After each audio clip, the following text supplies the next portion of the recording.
வெயில் காலம் தொடங்கியாச்சுங்க. இனி தேங்காய் எண்ணெய் தீரப்போகுதுங்க. கொஞ்சம் தீர்றதுக்கு முன்னாடியே எண்ணெய் ஆட்டி வச்சுட்டா எண்ணெய் பிரச்சனை இருக்காதுன்னு இந்த தடவை தேங்காய் எண்ணெய் ஆட்டலான்னு நல்லா உளுந்த காயா வரக்காயா அப்போ தான் வந்து எண்ணெய் மணமாகவும் இருக்குங்க, நல்லாவும் இருக்குங்க. போடுற காயை விட தென்னை மரத்தில் தானாக உழுகிற காய் வந்து எண்ணெய் ஆட்டுறதுக்கு நல்லா இருக்குங்க. எண்ணெய் வந்து நல்லா நிறைய வருங்க வரக்காயினால். அதனால் எடுத்து உடச்சிட்ருக்குறோங்க. நாங்கள் வந்து இப்படி மட்டையோடு இதை மழுவில் இப்படி வெட்டினோம்னாலே ஈஸியாக வெட்டிடலாமுங்க. மட்டை உரித்து அப்படி இது பண்ணுறதுக்கு இது ஈஸியான வேலைன்னு இப்படி வெட்டி வச்சுருவோங்க.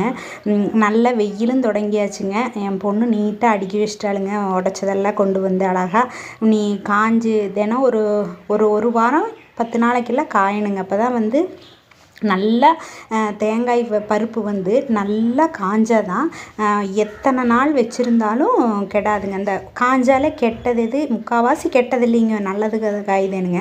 காஞ்சாலே இந்த கரையேன்னு ஆகிறதையெல்லாம் எடுத்து வச்சிட்டோம்னா நல்ல பருப்பாக போட்டு ஆட்டிட்டோம்னா எண்ணெய் வந்து ரொம்ப மணமாக இருக்குங்க. இது வந்து அந்த பருப்பு எடுத்து பார்த்தோம்னா சொடக்குன்னு நல்லா உடியணுங்க, கொஞ்சம் வரன்னு ஆகணுங்க. அப்போ தான் எண்ணெய் ஆட்டி வச்சாலும் எத்தனை நாள் இருந்தாலும் அந்த மணமே போகாதுங்க.